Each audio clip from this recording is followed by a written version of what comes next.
et qu'on essaye de l'avoir, et il fait partie des gens qu'on serait enchanté d'avoir, justement. Voilà de la haute réflexion marxiste, voilà quelqu'un qui nous sort, voilà, un raisonnement intellectuel qui produit une analyse qui est intéressante, qui est complètement décalée de tout ce que j'entends, et qui va au fond des choses, avec voilà, Marx en toile de fond, qui est incroyable. Donc Francis Cousin, mais ce serait un plaisir pour nous de l'avoir ici.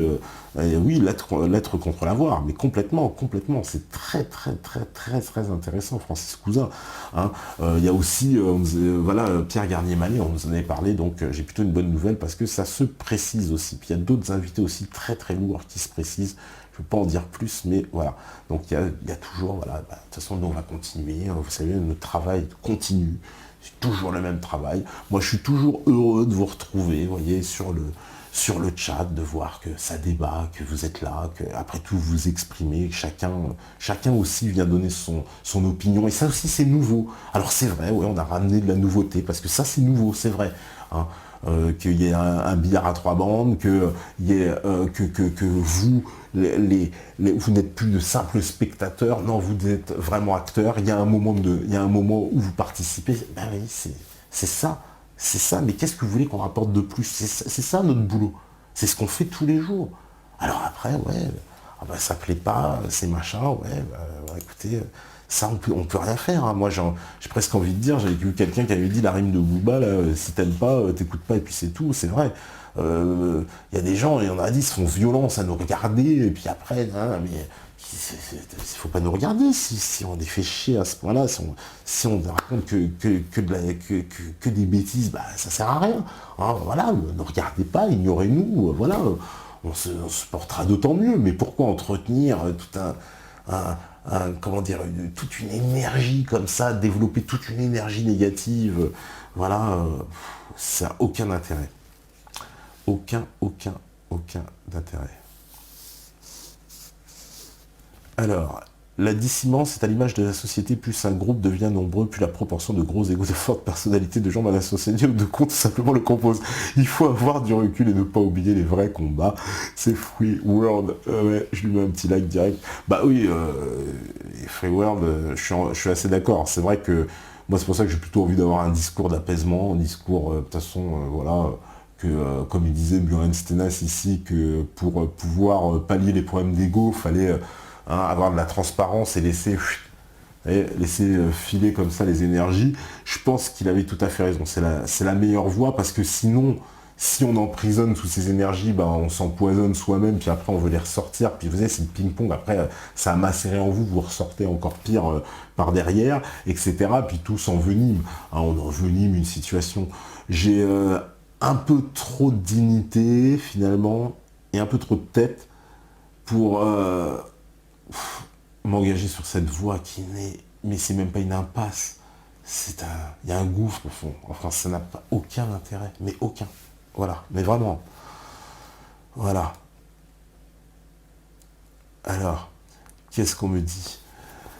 Alors, Dieudonné met du temps à venir, et a-t-il peur des questions des métanotes? L'art des choix qui pose des QQF, bah, on n'a pas vraiment de nouvelles, hein, on sait pas du tout, voilà, moi je ne promets plus rien, parce qu'on m'avait dit des choses, et puis ça s'est pas réalisé, etc., donc je ne vais pas faire de promesses encore à nouveau. Les invitations sont lancées depuis longtemps, voilà, mais il n'y a rien de bouge, donc voilà, je vais pas aller plus loin que ça. Voilà. Alors, qu'est-ce qu'on me dit? Ah, franchement, je veux pas foutre la merde, mais il y a un véritable marché noir de poids bêta qui est en train de se mettre en place. En plus des vols dans les vestiaires, il se trouve que des véritables spéculations bancaires. Donc, ça, c'est vrai que cette histoire de méta, on va les distribuer à bientôt, les méta. Voilà. Merci pour ton discours d'apaisement, tu as mon soutien. Ah, Erwan, Erwan, voilà, un membre de R aussi. Mais oui, mais bon cher Erwan, c'est ça, tu me connais, je souhaite dans l'apaisement. Comment voudrais-tu que je sois dans le jeter du feu, dans la position où je suis? Justement, j'ai pas du tout envie, mais alors de jeter le feu, ce serait quoi? On va se servir de cet outil qu'on a voulu justement bâtir quand même sur l'esprit quelque chose, pour l'utiliser dans la plus forte négativité, le clash, la vulgarité. Non, on tombera pas dans ce travers-là. Comme je te dis, on a beaucoup plus d'honneur et de dignité que ça, et voilà, on a quand même certaines valeurs. Moi, j'ai eu une éducation, voilà, c'est vrai que voilà, on essaie de pas se charcler en public. Voilà, s'il y a des choses à faire, on le fait. Moi, c'est vrai que on va me dire, ah ouais, mais toi, t'as clashé Pouchette. Oui, c'est vrai, oui, c'était un temps, mais voilà, c'est pas forcément positif. Il n'y a pas forcément de la positivité là-dedans. Loin de là, au contraire. Oula, très loin de là. On me dit, il faut inviter Olivier Bérurier. Oui, je pense qu'on lui avait lancé une invitation aussi à Olivier Bérurier. C'est sur les roues. C'est sur les roues tout ça. C'est sur les roues. On essaie d'avoir des économistes différents, même Frédéric Lordon et tout, avoir des visions différentes. Alors même, je vais inviter Frédéric Lordon, j'espère qu'on va pas me dire oui, oh, c'est un enfoiré de gauche, machin, etc.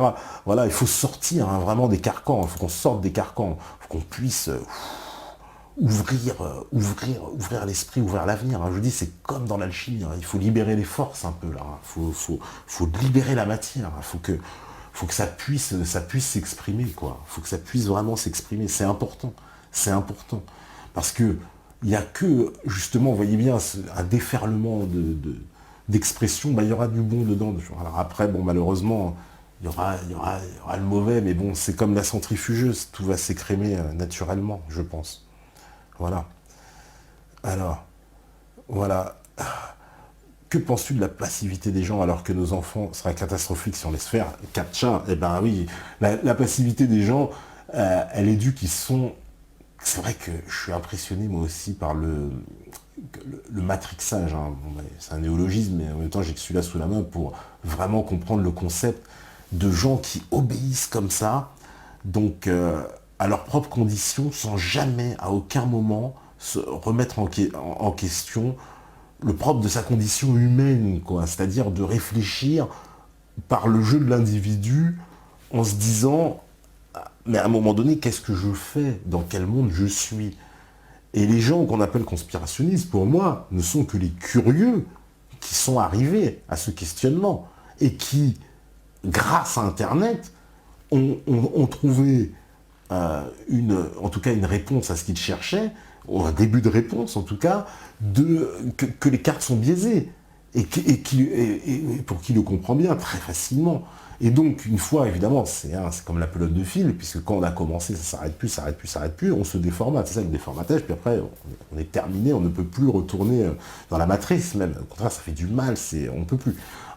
Et donc, tu as tout à fait raison de me dire qu'il y a tellement de gens matrixés, tellement de gens qui sont sur un système de pensée, voilà, pour pas dire matrixé, parce que ça ne veut pas vraiment dire grand-chose, mais en tout cas, des gens, justement, qui ne remettent jamais en question leurs propres conditions et qui s'attachent à tout ce que la société apporte en l'acquiesçant, parfois même en dépit d'eux-mêmes. C'est ça qui est assez fascinant justement dans les gens qui sont encore dans ce système de pensée, c'est que des fois, c'est pas conscient au sens d'une volonté expresse de vouloir faire l'acte, mais c'est toute la pensée, l'influence, l'ingénierie qui a été pensée, qui les fait agir inconsciemment, sans qu'en fait qu'ils aient réfléchi à l'avance à ce qu'ils sont en train de faire, mais ils fonctionnent absolument par automatisme, par mécanisme. Et c'est pour ça d'ailleurs qu'on devine leur jeu, que c'est très facile à démonter. Et quand vous vous retrouvez avec quelqu'un, c'est fascinant de voir à quel point l'argumentaire qui va être pris, c'est souvent juste l'argumentaire général, on va dire la ligne de conduite qui a été développée par le monde médiatique. C'est-à-dire que ce sont les médias qui formatent l'opinion publique. À un moment donné, il faut vraiment comprendre ça. Alors nous aussi, quelque part, on est un peu pareil. Nous, c'est la nouvelle opinion publique qu'on formate. Mais on ne la formate pas, justement. C'est le processus inverse, on la déformate. C'est-à-dire que dans le processus de l'opinion publique, cette nouvelle opinion publique, justement, c'est de la libérer. C'est de lui dire, non, il faut arrêter nous, on va pas lui dire c'est comme ça parce que c'est comme ça et que on dira pas le contraire parce que ça va pas dans le sens de notre idéologie. Non, on dira bah si c'est comme ça, il faut que ça se sache. Je suis désolé, comme l'émission avec Abosi. Moi, je suis pas pétiniste, je suis pas devenu adorateur du maréchal Pétain du jour au lendemain, mais je suis désolé, il nous propose une émission sur le maréchal Pétain, et ce que je constate, c'est que cette émission a créé des vagues, et des vagues, et des vagues, ce qui veut bien dire que justement, cette nouvelle opinion publique, ça effraie de voir qu'il y a des gens qui puissent, justement, à un moment donné, se déformater, et quand on se déformate, on se déconnecte complètement des dogmes de départ. Et là, on est devenu, justement, un ennemi du système. Alors, il y en a qui vont toujours, qui vont se poser les limites pour montrer cette limite de là où on reste par rapport au système. Genre, le mythe de De Gaulle, on ne le détruit pas. Mais si le mythe de De Gaulle doit être détruit, je suis désolé. Voilà, encore plus grand respect, machin, mais pourquoi il ne serait pas détruit s'il doit être détruit, s'il y a des choses qui sont passées qu'on doit savoir. Et puis, De Gaulle, moi, je suis désolé, Abosi nous a détruit le mythe de De Gaulle pendant la guerre, mais tous les gens qui ont des origines africaines le savent, De Gaulle, il a très mauvaise presse en Afrique. Vous le savez très bien. Allez demander aux descendants de Pieds Noirs ce qu'ils en pensent de Gaulle. Allez demander au Mali, allez demander en Guinée-Conakry. Vous allez voir que De Gaulle, il a très mauvaise presse. Parce que là-bas, De Gaulle, c'est aussi Focard. De Gaulle, c'est la France-Afrique, c'est le franc CFA. Il faut quand même réexpliquer les choses. De Gaulle, c'est le franc polynésien. C'est lui qui a créé donc le franc CFA, qui est, je le rappelle, parce que De Gaulle, mais ça aussi on aurait pu le dire dans l'émission, parfaitement, mais De Gaulle, c'était donc avec Soustelle, Jacques Soustelle, et puis il me semblait que c'était Pleven aussi, ministre des colonies, ils ont, ils ont créé le franc... le franc CFA, le franc des colonies françaises d'Afrique, devenu franc des communautés francophones africaines, inspiré directement par les règles que les nazis avaient imposées à la France pendant la Seconde Guerre mondiale, pendant l'occupation. C'est-à-dire que les règles monétaires et économiques qui étaient imposées à la France par l'Allemagne nazie, De Gaulle, il les a prises, et puis il les a appliquées aux Africains. Alors, excusez-moi, oui, c'est du gentleman, voilà, mais on a le droit de le dire ou pas? Est-ce qu'on a le droit de le dire sans être un adorateur du Troisième Reich? Parce que c'est ça en plus le conflit binaire dans lequel on est, c'est-à-dire que dès qu'on parle de quelque chose, on parle d'un mythe, bah oui, c'est un mythe, qu'on veut déconstruire un mythe, et on nous traite de saboteurs, voilà, c'est quoi ces mythes? Si notre histoire s'est construite sur des mythes, eh ben, peut-être qu'on est dans l'Apocalypse, cette époque de révélation où ces mythes doivent se détruire, peut-être pour qu'il naisse quelque chose d'autre. J'en sais rien, pourquoi on est arrivé à cette époque où tous les mythes s'effondrent. C'est pas moi qui l'ai voulu, c'est vous, c'est comme ça. Donc, il y a eu, les mythes s'effondrent un par un, comme des châteaux de cartes. Les mythes s'effondrent, mais je n'y peux rien. Et ils s'effondrent. Pourquoi? Parce que vous y croyez plus. C'est aussi simple que ça. Parce que vous êtes de plus en plus nombreux à poser des questions, à dire oui, mais bon, c'est bizarre. Alors moi, oui, on va me reprocher, on va dire oui, mais toi, tu contribues à ça. Je contribue à ma mesure. Vous faites votre propre intelligence, vous savez, voilà, on invite, si vous n'êtes pas d'accord, après, vous le faites savoir. En revanche, si quelqu'un vous convainc, vous le faites savoir aussi. Donc, il y a une espèce je veux dire, d'équilibre. Voilà, nous justement, on veut respecter un équilibre qui n'existe pas dans les médias. Bon Dieu, on se bat parce que justement, on a des médias qui sont formatés un dogme, formatés un système de pensée, on prévoit des listes de gens à ne pas inviter, qui nous disent qu'on est des cerveaux malades, qui disent qu'on ne doit pas parler de tel sujet, qui n'ont aucune objectivité, aucune pluralité, qui n'ont absolument je veux dire, vous avez vu le niveau intellectuel des débats télévisuels, il faut quand même remettre les choses en place.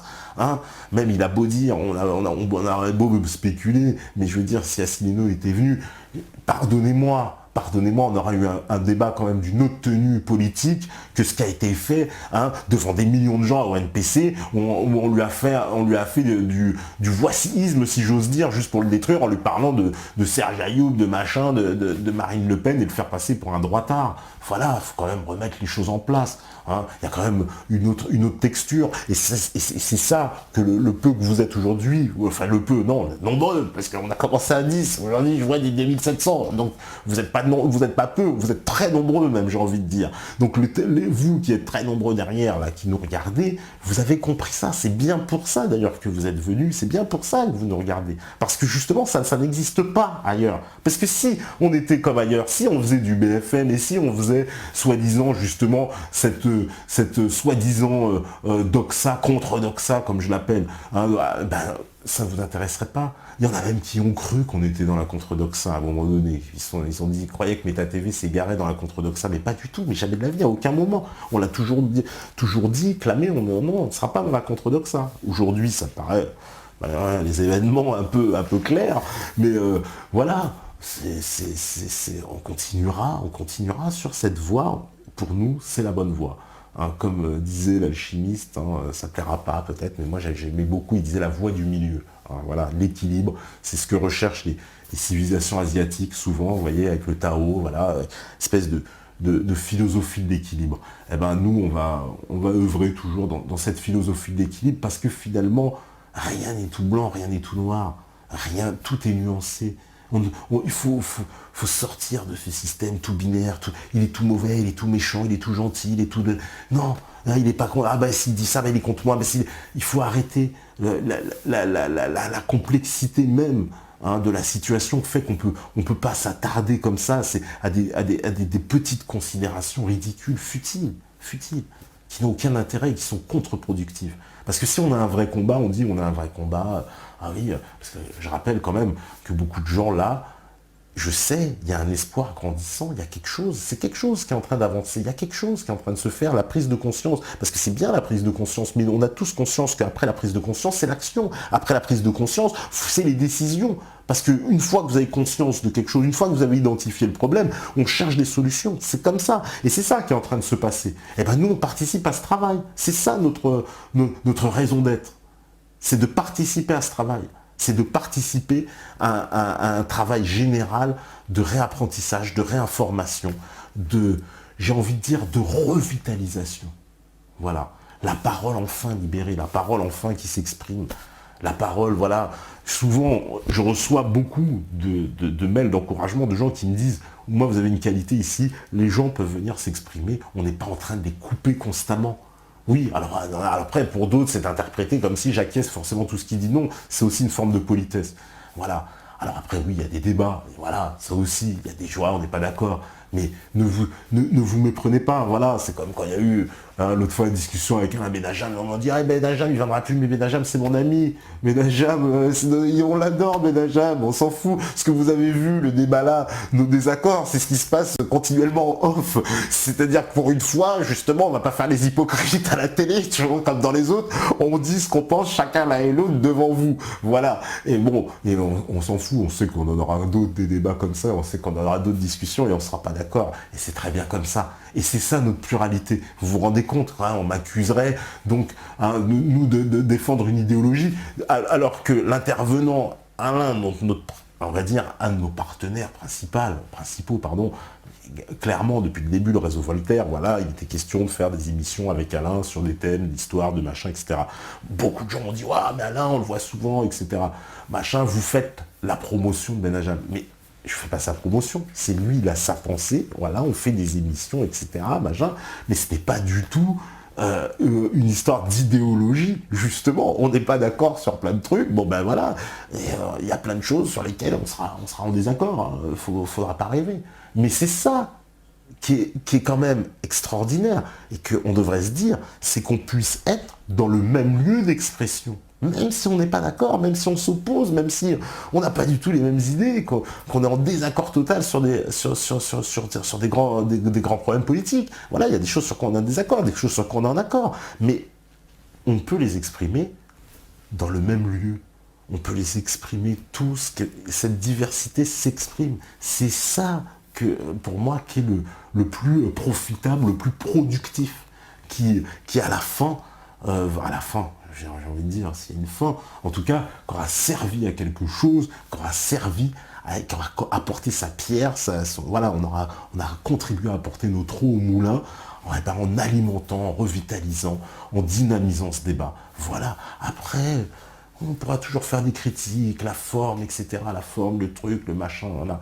Mais nous, on est ex nihilo, comme je l'ai répété, on a apparu de nulle part, c'est-à-dire que personne ne peut dire oui, c'est moi, j'ai mis 1 million sur la table, on a fait Meta TV, c'est pas vrai. Donc ça, voilà, c'est une fable, parce que j'entends des bruits de couloir, comme quoi il y aurait eu des financements russes et iraniens. Non mais là on est dans du délire. Non mais vraiment, il faut le dire, parce que vraiment il y a du délire. Je vois des choses conspirationnistes, on m'envoie des mails en me disant que je serais un grand franc-maçon, que j'aurais comploté avec Xavier Niel de Free pour voler l'idée Meta TV. Non mais il y a des gens, mais vous voyez, ça va loin. Le conspirationnisme n'est pas, malheureusement, c'est un mot de novlangue, mais qui ne désigne pas les gens qu'on appelle conspirationnistes. Mais il existe des gens qui sont paranoïdes complètement et qui inventent comme ça des histoires à dormir debout. Et nous aussi, voilà, on est constamment sollicités sur des gens comme ça, des farfelus qui nous envoient des théories. Voilà, j'ai même vu une théorie absolument rocambolesque, c'est le cas de le dire, avec le logo de Meta TV qui serait le culte du saturnisme, qui est une secte franc-maçon. En plus, ça existe. Alors, j'ai vu, il y a un lien Wikipédia, je ne savais même pas que ça existait, le culte du Saturne, ou je sais pas quoi, et que, bien sûr, notre logo était saturniste et que nous serions évidemment sponsorisés par les francs-maçons pour infiltrer la dissidence et diffuser des idées franc-maçonnes à votre insu et que nous serions très dangereux. Bon, bah, rien que ça, vous voyez, donc il y a des gens quand même qui se font de gros films, il faut quand même remettre les choses en place. Il y a quand même des gens, le thé, faut pas trop en abuser, ou je sais pas, mais là on est passé, c'est du thé fort, c'est le thé vert, parce que là, vraiment, on reçoit des choses comme ça, puis je vois des choses comme ça sur Internet. Bon, voilà, remettons les choses en place, il n'y a pas de financement russe, il n'y a pas de mallette cachée, il n'y a pas de lingots d'or, il n'y a pas, je connais aucun ambassadeur de Russie ou d'Iran ou de machin, j'ai jamais rencontré Ahmadinejad, je ne suis jamais allé en Iran, voilà, on va le dire, comme ça c'est clair, pour ceux qui doutent, il n'y a pas d'autres financements, d'ailleurs pas de financement gabonais, pourquoi ? Il faudrait bien le dire, cette rumeur on l'a pas eu, Bongo il pourrait très bien sponsoriser Meta TV, la solidarité tribale, moi aussi je pourrais la mettre en œuvre, je n'ai pas joué de ça, de cette solidarité là, mais bon, voilà, on me dit voilà, il y a du financement gabonais derrière tout ça, tu vois, Caro il a compris, les fameux RG, vous connaissez tous, les fameux renseignements gabonais, qui sont très actifs sur la toile. Ils sont deux, ils sont deux, il y en a sur le chat. Non. Non, mais voilà, c'est pas bien de se moquer de mes frères, tu vois, ça se paiera, tout ça se paiera, tu vois. Bon alors, on va faire une petite pause parce que c'est l'heure. Oh là là, ouais, on me dit bientôt une moyenne de 3000 spectateurs par soir, on grimpe plus vite que l'UPR. Oh, ça quenelle, l'ermite, tu vois, il quenelle. Bon, rien n'est tout blanc, rien n'est plus noir, un peu comme toi, t'es pas trichard. Il me troll, en fait. Il me troll, mais ils ont raison. T'es pas pour qu'il parle des choses vraies compliquées. Que veux-tu ? On choisit de réfléchir et de prendre des chemins ardus comme Max de Wanted, l'Artigo, Sigo, c'est ça la formation, Meta TV est un vecteur. Ben voilà, mon cher Régis, exactement ça. Et il dit c'est trop simple, c'est trop compliqué pour lui. Bon bah nous, les choses compliquées, on essaie aussi de les comprendre. C'est plus compliqué, mais au moins c'est un effort. Alors, intellectuel. Alors on va pouvoir faire la petite pause, je pense. C'est magnifique. On fait une petite pause et on revient juste après pour la fin avec une surprise. Voilà, donc de retour sur la libre antenne, voilà, toujours avec un petit intermède musical, et ça fait du bien un peu de musique, parce que ça aussi, on dit la musique adoucit les mœurs, on a envie de dire la musique adoucit les cœurs aussi, donc ça fait du bien un peu de musique, et vous savez très bien notre attachement à la musique, alors ça aussi, c'est marrant parce que voilà, au départ ça passait pas la musique, et puis on a réussi, à montrer, vous voyez, ça aussi c'est quelque chose de l'ouverture, en disant au départ, pourtant il y avait une majorité de gens qui étaient défavorables à la musique, qui nous disaient non, c'est pas bien de mettre la musique, puis on expliquait, mais oui, mais de la musique, c'est s'ouvrir aussi. Ça aussi, c'est de la liberté de la musique. Et d'ailleurs, ici, on a eu des beaux exemples, je trouve, des exemples magnifiques de la musique. Moi, je me souviens, par exemple, le Gueule de Wab, quand ils sont venus récemment, qui sont pour le moins, on va dire, sur une ligne qui n'est pas celle qui est représentée en majorité, hein, sur les gens qui viennent même intervenir, et donc qui étaient plutôt quand même hostiles. Vous avez tous eu, justement, vous avez été séduits par leur musique. C'est leur musique qui a parlé, c'est la musique, vous voyez, c'est un langage universel. C'est plus fort que même justement la simple parole, parce que c'est transcrire toute cette énergie de façon méthodique. Hein, on dit, voilà, c'est pas moi qui le dis. On va me dire, ah putain, tu fais encore référence aux alchimistes. Mais bon, c'est vrai, on a parlé des ondes vibratoires de la Terre, mais moi, en tant que, je vais dire, musicien, j'aime pas le terme, parce que je suis pas un musicien, j'ai jamais fait de solfège, je ne joue pas d'instrument, voilà, donc, allez, on va dire musicos, hein, pour me déprécier tout seul, m'auto-déprécier, en tant que musicos, moi, voilà, j'étais complètement séduit par cette thèse, parce que la vibration sonore, c'est quelque chose qu'on entend qui est une résonance naturelle. Hein, et quand, justement, d'autant plus moi qui joue avec ma voix, hein, puisque j'aime chanter, hein, rapper pour certains, mais bon, rapper, ça ne veut plus rien dire grand-chose, et ben c'est jouer avec ces fréquences, jouer avec ces notes. Et donc là, il y a quelque chose de magique, c'est ça la liberté totale qui s'exprime. Et à ce moment-là, justement, on oublie la droite, la gauche, les antifas, les machins, les sionistes, tout ce que vous voulez. On ne se met que sur la vibration. Et c'est le seul moment, finalement, où on peut avoir une vraie communion. C'est pour ça que la musique, c'était hyper important dans la programmation générale de ramener le côté artistique, quoi. C'était capital. Et alors, pour ça, on va continuer. Voilà. Ah oui, on me dit une soirée avec les métanotes, mais on l'avait déjà fait, mon cher Vladjo, on l'avait déjà fait. On réitérera certainement, bien sûr. Pourquoi pas, après tout, c'est vrai. Hein, ça pourrait être une tradition, l'émission métanote, mais cette émission existe. Hein, la première saison, il y a bien une émission avec des métanotes. Hein, tout à fait. Alors, qu'est-ce qu'on me dit Rien que le fait d'avoir droit à des débats, des discussions en live me ravit. J'en ai plein le cul des émissions, débats coupés au montage. Le plus important, c'est pas ce que nous disent les médias, c'est ce qu'ils ne nous disent pas. Big up Méta TV, voilà Alexandre. Bah oui, mais merci Alexandre, mais voilà, ça reste, comme on l'a dit, nous, notre ligne conductrice, hein, si j'ose dire, parce que c'est plus fort qu'un leitmotiv ou qu'un slogan. Ça, c'est un principe. Donc voilà, c'est pas un dogme, c'est un principe. C'est complètement différent. C'est une valeur. Voilà. Et en sonore, après, ça déplaît peut-être, mais bon, ça peut pas plaire à tout le monde, hein, c'est pas moi qui l'ai dit, hein, ça fait longtemps d'ailleurs. Voilà. La surprise de tout ça, c'était un poisson pas frais, tu vas voir Soral débarquer avec une trompette, jouer avec une flûte de pan, Steph avec un héros, j'étais pas avec un xylophone et un air de chant des partisans. Ça, ce serait le monde idéal, mon cher ermite, mais voilà. On me dit pas, tu sais quoi, la surprise, je croyais que tu revenais avec quelqu'un. Non, petite surprise, c'est pour une fois, vous voyez, vous m'avez demandé une chanson, donc on va faire une chanson à la fin. Voilà. Une nouvelle, évidemment.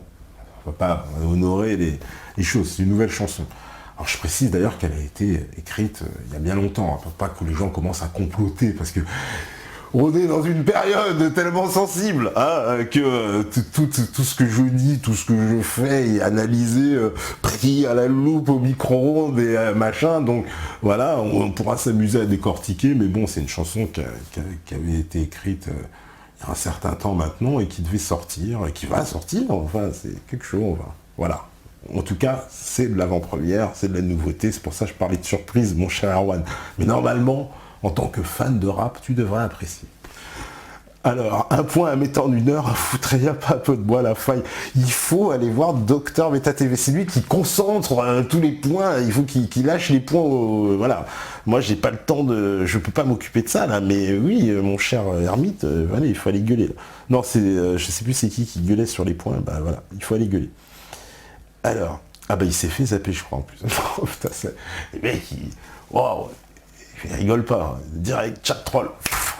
C'est waouh, c'est chaud. Alors, très fort ce Bayard à voir l'interview donnée à la Taverne des Pirates. Ouais, et nous, on essaie de l'inviter, Bayard, parce qu'on me demande si vous essayez de l'inviter. Bayard, le problème, c'est que c'est quelqu'un qui est très médiatique, qui intervient dans beaucoup de cadres, justement, très officiels, entre guillemets. Et pour le moment, bon, les démarches sont révélées infructueuses, ce qui ne nous étonne pas, compte tenu justement de l'ambiance qui règne dans ce pays, où le fait de venir s'exprimer sur une chaîne de télévision pourrait faire de vous un dangereux extrémiste conspirationniste. C'est aussi le fait de se plier de façon à cette loi-là qui fait qu'on en est là. C'est parce que c'est comme la croyance, hein, comme les mythes. Hein. Si les gens n'y croient plus, le mythe s'effondre. Et ben là, c'est exactement pareil. Quand il y a une doxa comme celle-là qui dit oui, vous ne devez pas faire ça, voilà, au nom de quoi, etc. Mais si personne n'obéit, finalement, ça s'effondre. Hein. C'est un peu ce qui est en train de se passer, il faut bien le dire. Hein, cette nouvelle opinion publique que vous formez, c'est ça qui le fait le plus peur. Je peux même vous dire, pour avoir eu des conversations de cette semaine, je ne vais pas citer les sources parce qu'il faut protéger quand même ces sources, là ce sont des gens très très importants, en tout cas des gens qui ont eu des oreilles qui traînent dans les salons de l'Assemblée nationale. Et il paraît que là-bas ça parle, vous savez de quoi? Ça parle de la nouvelle opinion publique. Alors ils vont dire, bon c'est du conspirationnisme, je vous assure, et ça parle. Et non seulement ça parle, et ça leur fait très peur. Par contre, pourquoi ça leur fait très peur? Parce que maintenant tous ces gens-là, quand ils vont faire des apparitions publiques, quand ils vont se présenter en face de vous, devant le public, parce qu'il y a la vie réelle, c'est vrai, c'est bien, voilà, il y a cette vie virtuelle, on parle, etc., mais on sait de quoi on parle, mais après, vous voyez, il y a le député quand on le chope au coin du coin là, de la rue, puisqu'on le croise par hasard, et ben on lui sort ces 4 vérités, c'est ça qui se passe. Mais le problème, c'est qu'avant, il y avait un mec comme ça qui sortait, puis on disait, c'est un fou, vous savez. Le problème, c'est qu'aujourd'hui, c'est des mères de famille, des jeunes, des vieux, des machins, tout le monde qui va les voir, pour et qui leur parle de ci, et qui leur parle de ça. Et ils sont choqués, ils sont éberlués de voir ce qui est en train de se passer sur Internet et de cette nouvelle opinion publique qui est en train de naître. Alors ils veulent, ne nous leurrons pas, ils ont l'intention, dans un premier temps, de nous criminaliser, d'expliquer que voilà, ce sont des extrémistes. Bon, vous avez vu la tentative Ruquier, on avait parlé dans le Debunka justement l'autre fois, justement Ruquier, les 6 millions de, soi-disant 6 millions d'horribles torrents de haine, de personnes qui représenteraient d'ailleurs 10% de la population au passage. 6 millions, c'est quand même énorme. Et donc, ces gens-là, en fait, voilà, qui nous disent, alors c'est fabuleux en plus dans le discours, parce que oui, ça y est, il y avait les progressistes contre les réactionnaires, ça ce sont les nouveaux termes. Alors ça, voilà, on est déjà, vous voyez, on est passé il y a des termes de 9 langues qui arrivent comme ça, ils arrivent très vite maintenant, donc j'entends donc maintenant que le combat serait entre des progressistes et des réactionnaires. Et donc ça continue. Et il paraît qu'à l'Assemblée nationale, ils sont à fond sur cette question-là, et que ça les inquiète vraiment de savoir qu'il y ait des gens comme vous, voilà, qui n'écoutent plus BFM, télé, et qui, quand on va leur expliquer des bobards, n'arrivent plus à les avaler, et que les couleuvres, on en a assez mangé, et ça commence à être nous qui voulons leur faire manger des couleuvres. Et ça, ils le supportent de plus en plus mal. Donc il semble qu'il y ait quand même un véritable mouvement partout qui est en train de se faire en France, où on commence à comprendre que l'état d'esprit général est en train de changer, d'évoluer, de se transformer. Voilà, on est en train de muter. Voilà. Alors, qu'est-ce qu'on me dit? T'es un artiste, te parle. Voilà, ne cherche pas. Lol. Ouais, bah écoute, merci mon cher Gaspard, t'as tout à fait raison. Très bon souvenir, Gaspard. Le lot, c'est un très bon souvenir du Métatour. Alors, si vous n'invitez pas Bayard, vous pouvez inviter Jérémy Meserman. Oui, je pense qu'on aura plus de chance. Mais je sais même pas si on avait tenté, je crois bien. Mais oui, dans l'absolu, tu as raison. Et on a plus de chance avec Zimmerman, à mon avis, que Bayard. Ça, c'est sûr. Voilà.